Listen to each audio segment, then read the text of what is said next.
Vengan mis amigos, biri, biri, biri, biri, bemba, hagámonos oír, biri, biri, biri, biri, bemba, que la gente escuche. El declive del PIB plantea ante los independentistas el gran cuestionamiento de si el camino electoral es el camino para avanzar por la lucha de la independencia. De manera que un sector del independentismo recobra los planteamientos de acciones armadas de los nacionalistas. Se crea dentro de algunos de estos sectores clandestinos una teoría de que lo que hay que hacer es crear una crisis, que lo que hay que hacer es toda una serie de acciones armadas que vayan creándole una crisis al sistema. El MPI no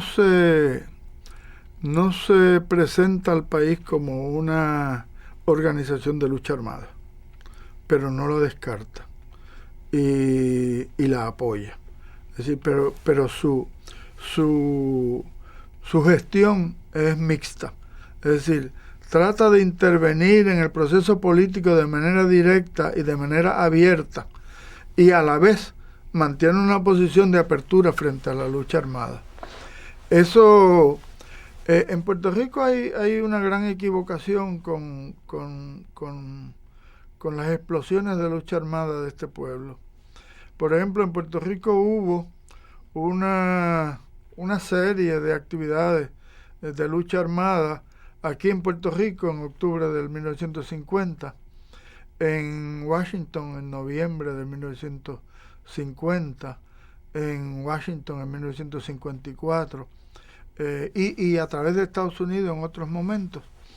Sin embargo, la lucha armada que se desarrolló en Puerto Rico en el 50 no fue obstáculo para que en la próxima elección general el independentismo obtuviera el 20% de los votos, que es lo más que ha obtenido a partir de entonces en una elección.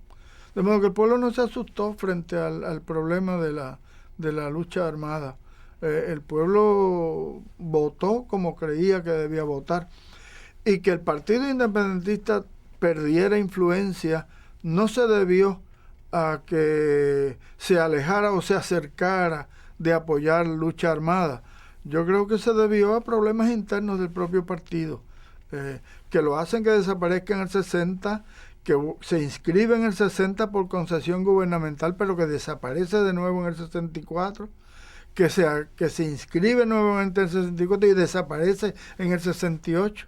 Cuando yo ingreso al PIB en el 68, el partido no existía. Es decir, estaba considerándose su inscripción. Sin embargo, manteniendo su posición de crítica hacia la lucha armada, el PIB no asumió una posición de condena necesariamente de las acciones armadas. Lo vio como una respuesta de unos sectores, que el PIB decía, pues sectores desesperados, ¿verdad?, que han perdido quizás la paciencia en la lucha por la independencia, que legítimamente pues están respondiendo de esa manera. Desde el año 1969 el MPI había proclamado formalmente en la 6ª Asamblea Nacional el derecho de nuestro pueblo al uso de las armas como parte de la lucha por la independencia. Y la lucha armada la veíamos como algo legítimo para la defensa de los logros de la lucha por la independencia. Una organización que tuvo un momento importante, que aportó mucho durante ese proceso, fueron los Comandos Armados de Liberación, que mucha gente pues los vincula públicamente con el MPI, con el PCP. Yo no puedo hacer esa vinculación, pero esa era la percepción, y probablemente era una percepción no basada en irrealidades. Sí, las posiciones políticas del movimiento pro independencia ejercieron mucha influencia en las posiciones políticas de los Comandos Armados de Liberación. Pero ese tipo de influencia también lo ejercía nuestra organización, el MPI, sobre otros, como el mismo Partido Independentista Puertorriqueño. Y lo digo para establecer que la influencia ideológica se ejercía en todos los ámbitos, incluyendo las organizaciones armadas.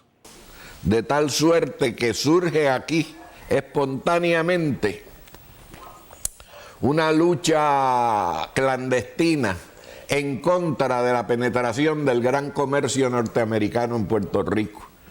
Y esa lucha clandestina se manifiesta principalmente en dos organizaciones que se conocieron porque realizaban acciones y emitían comunicados: los Comandos Armados de Liberación, que le llamaban las CAL, y el Movimiento Independentista Revolucionario Armado, la MIRA. Cada una de estas organizaciones hacía sus acciones. Prendían en fuego el Bargain Town, el Kmart, los Grand Union y todas las tiendas y comercios norteamericanos que perdían millones de dólares en esas conflagraciones donde, dicho sea de paso, nunca mataron a nadie. Eran acciones armadas de precisión quirúrgica. Realizaban sus actos para causarle daños a los invasores del comercio sin afectar la vida de ningún inocente ni de ninguna persona. Alfonso Beal, el jefe de los CAL, pues no existió físicamente, ¿no? O sea, no era un nombre que representara siquiera el seudónimo de una persona de carne y hueso. Era una entelequia que representaba en el nombre Beal a Betances y Albizus. Y ese nombre se componía de las primeras dos letras de estos dos apellidos. Eso fue creando un clima de combatividad, pero a su vez un clima de represión. Porque naturalmente, en la medida en que se intensifica la lucha, se intensifica la represión y viceversa.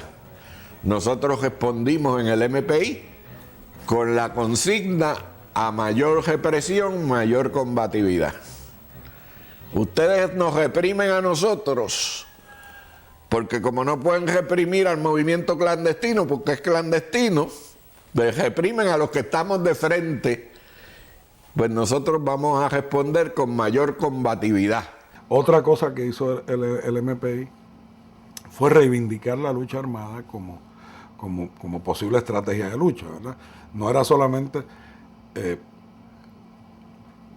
ver las elecciones como una forma de lucha, sino también reconocer que todas las formas, todo lo que adelantara la causa independentista, incluyendo la lucha armada, incluso de un modo más radical que el propio Albizu. Hay una cuestión en la imagen de Albizu que lo hace como si él estuviera favoreciendo la lucha armada, y para Albizu también la lucha armada era un último recurso, ¿verdad?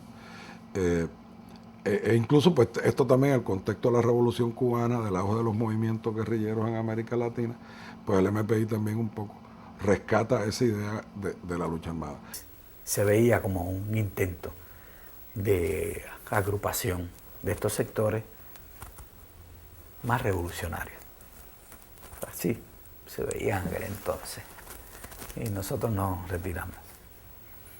En abril ya yo estaba retirado del MPI, y extrañamente ese es el origen de lo que después vino a ser el movimiento independentista revolucionario en armas, el MIRA, para mediados del 67, con el rompimiento de Narciso, Filiberto, Roberto y otros compañeros a nivel nacional. Entre ellos, pues, mi persona. Sé que más o menos para mediados de julio ya ellos regresan y comienza a crearse la historia y la organización del MIRA, con una dirección muy limitada, pero con diferentes células y una visión clandestina de la organización. También una concepción clandestina del desarrollo de la lucha. Para esa fecha no había regresado Filiberto, que formaba parte de la dirección, pero se había mantenido en Cuba por unos meses y no es hasta aproximadamente 68 que él regresa a Puerto Rico y se integra a la dirección nacional del MIRA. Pero el MIRA empezó a operar rápidamente, independientemente de que no saliera públicamente. O sea que entre el 67 y más intensamente en el 68 y todo el 69, el MIRA realizó acciones armadas, manifestaciones armadas. No son acciones que vayan dirigidas en su gran mayoría, con algunas excepciones, a personas, sino que están dirigidas pues, a crear un ambiente de inestabilidad en el terreno del turismo. Toda la zona turística se declara como una zona de guerra. Se toman acciones que golpean aquí a los bancos. Se incluían también en ese entonces los prostíbulos que le daban de San Juan, que le daban servicio a la marinería, ¿verdad? Que era donde ellos se metían. Había una diferencia de intensidad entre la CAL y el MIRA sobre eso. Pero sí, el MIRA tuvo mucho impacto porque no solamente se atacaron empresas, sino que se atacaron también prostíbulos, como te dije, y se atacaron cuarteles de la policía. Yo no recuerdo que el CAL haya atacado cuarteles de la policía. Nosotros tuvimos una diferencia con el MIRA, especialmente Feliberto y yo, porque se hicieron operativos donde contra empresas que ponían en riesgo las vidas civiles.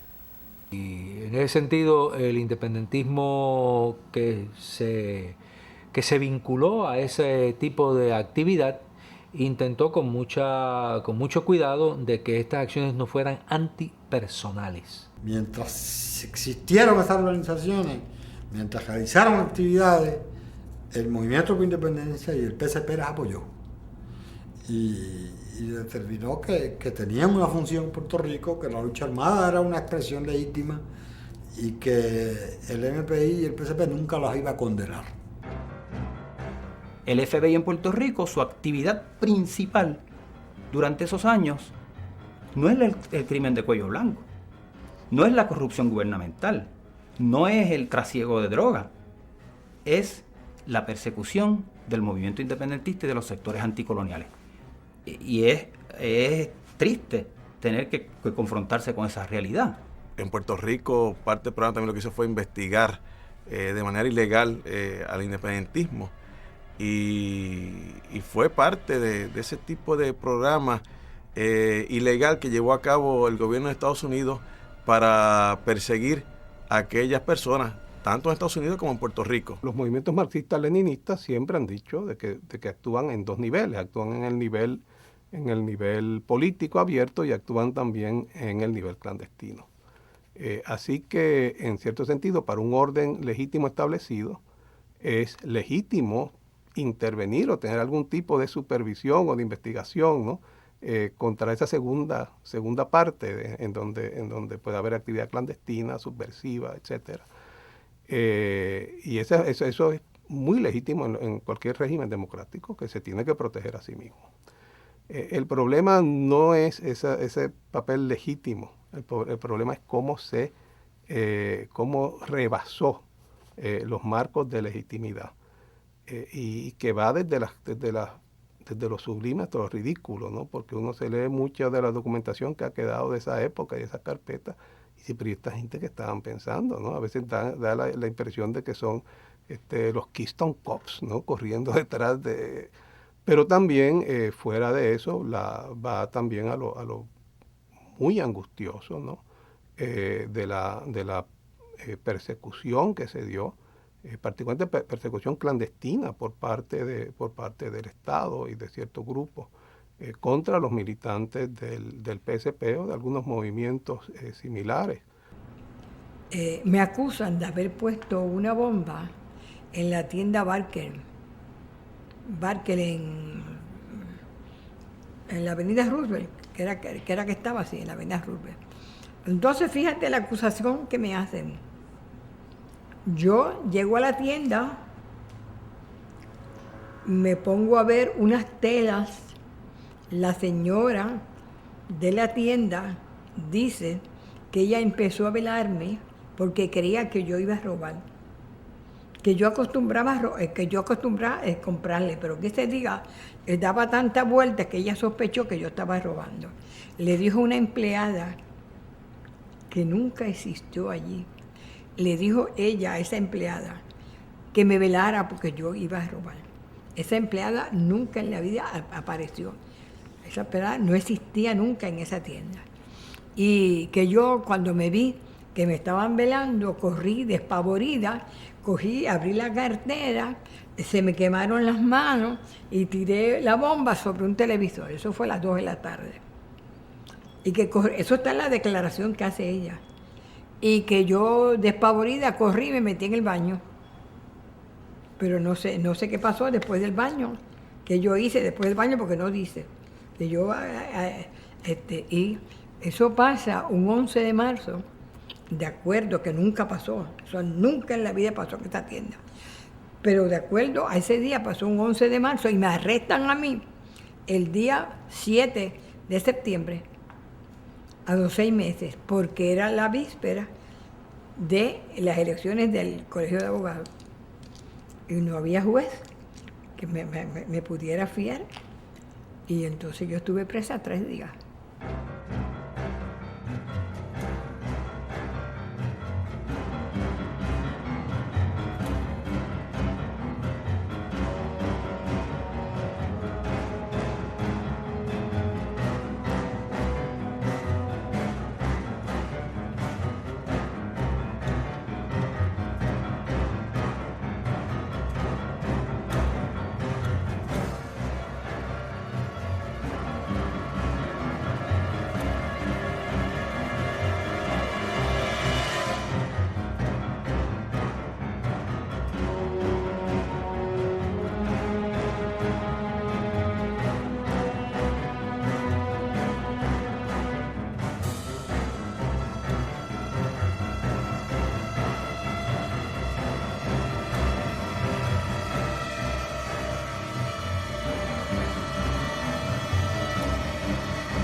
Inclusive recuerdo cuando una de mis investigaciones en Washington entré al FBI a pedir que me permitieran utilizar sus documentos en su archivo.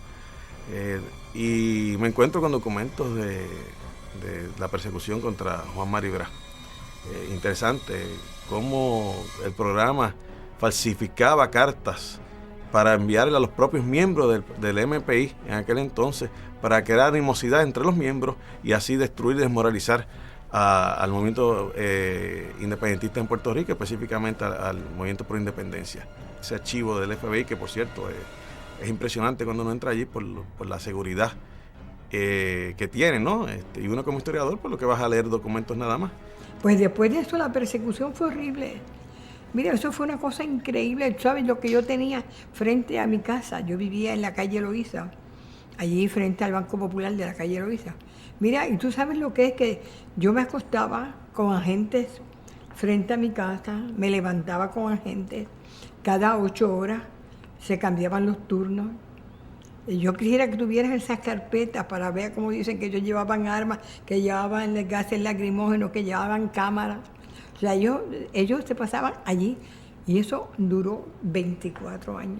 La criminalidad en nuestro país se desata a unos niveles insospechados, mientras las agencias que están obligadas, incluyendo la Policía de Puerto Rico obviamente, a contener esa actividad, están mirando en otra dirección y están dedicando millones de dólares y miles de horas a otras actividades, en muchos casos ilegales,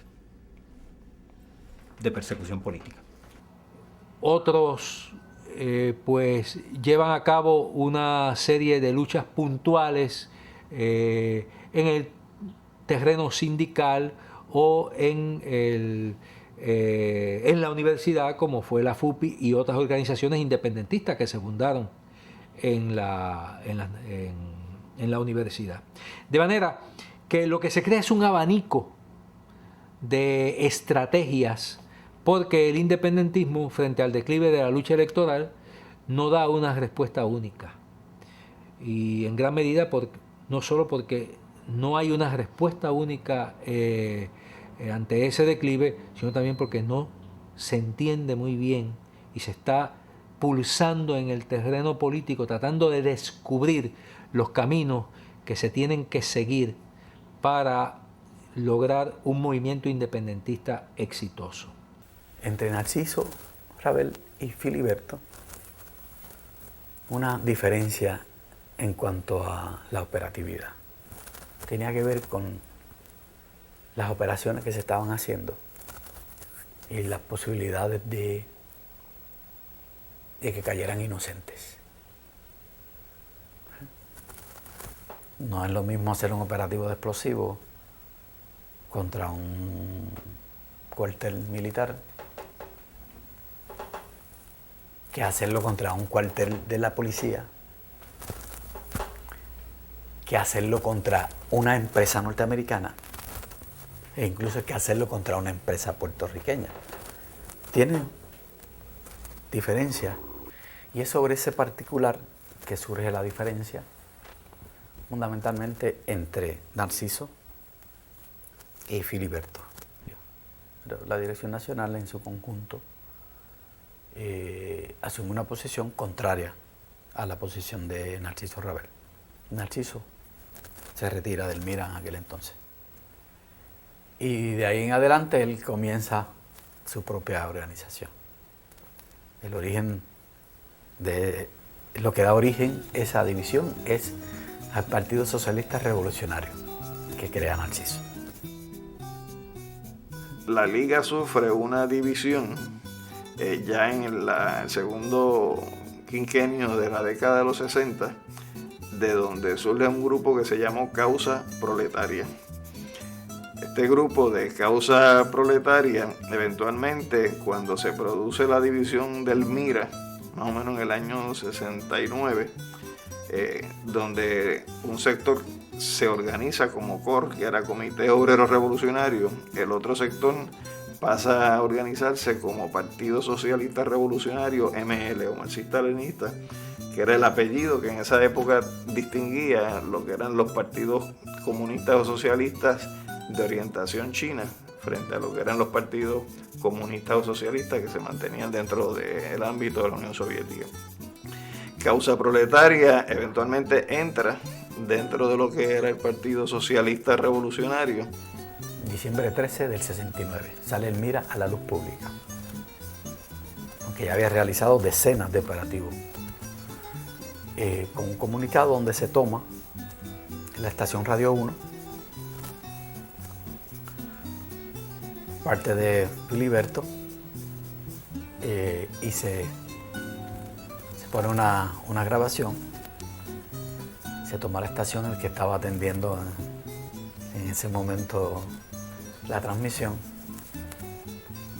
y se hacen toda una serie de operativos militares. Y se los pública. Eso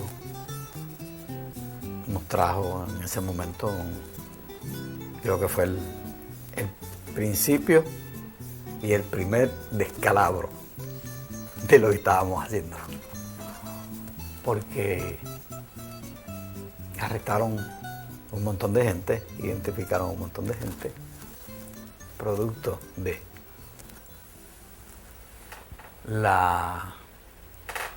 el movimiento político de acercamiento que hizo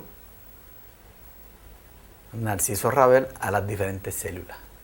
Había informantes que se reclutaban en las organizaciones, informantes, en algunos casos informantes pagados, ¿no? O sea, se les reclutaba, se les pagaba 10, 15 dólares por informe, y esas personas reportaban lo que sucedía en las reuniones o en conversaciones privadas, etc. De manera que sí se establece una mini red de espionaje en las organizaciones utilizando estos informantes pagados. Que había una célula en Bayamón que estaba infiltrada. O por lo menos había un policía que estaba empezando sus pininos en términos de hacer trabajo de investigación. Tenía cierta amistad con uno de los compañeros de Bayamón. Y además de eso, era familiar de un revolucionario nacionalista que estaba en Cuba, que había emigrado cuando la revolución del 50 y pues más o menos tenía posibilidades de acercarse.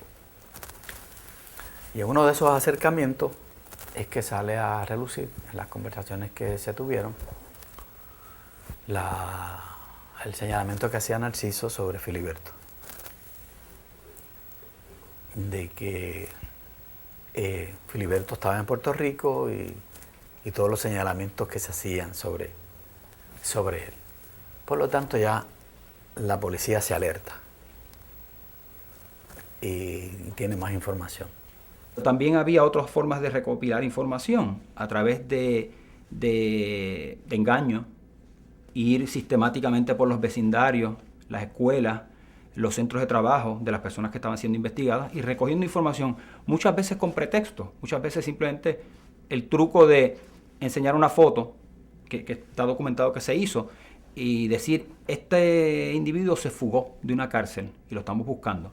Y entonces la vecina de la misma calle, de la urbanización de esa persona, dice, no, si ese muchacho vive allí, ese muchacho es estudiante de la universidad, no puede ser, yo lo vi esta mañana.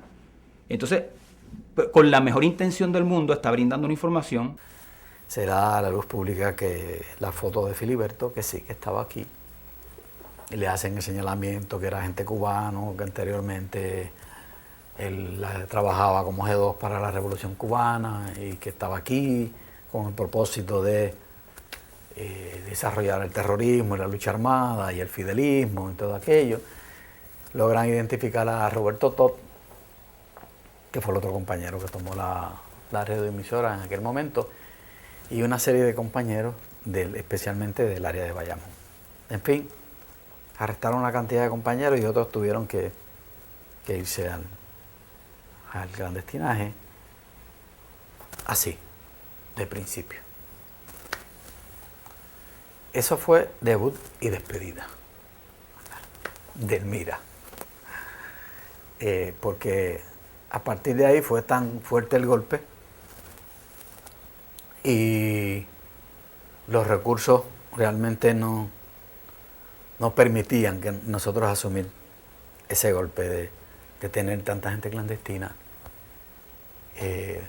poder tenerlo seguro y realizar todas las tareas que se estaban. Así que ahí se puso una especie de detente. Las distintas organizaciones se mantienen con ciertos recelos unas de otras. La realidad de esa dispersión del independentismo está ahí presente, ¿no?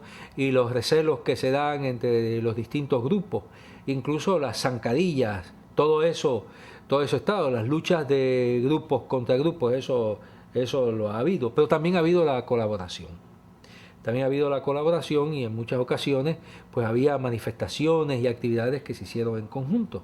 Yo me acuerdo participar, yo era miembro del MPI, participar, digamos, en una manifestación o en un piquete y ver, digamos, a don Juan Antonio Correjera al lado, que era de una otra organización de la Liga Socialista, con una lata de galletas, dándole galletas a cada una de las personas porque estábamos muertos de hambre, ¿no? Hacía tiempo que estábamos allí marchando. Y de manera que ese tipo de colaboración se da, hay la participación de distintos grupos en muchas ocasiones. En otras ocasiones, pues, no es así. La Liga sigue funcionando con una visión que la distingue del PSRML, en tanto en cuanto en la liga todavía habían unos elementos que nosotros visualizábamos como elementos de nacionalismo dentro del seno de la organización, posiblemente por la influencia y por la relación que históricamente tuvo don Juan dentro del Partido Nacionalista hasta su eventual ruptura, y también desde el punto de vista de cuál era el vínculo que se establecía entre la liga con las organizaciones en Estados Unidos, donde don Juan siempre mantuvo una relación política con organizaciones de allá desde que él vivió allá en Estados Unidos.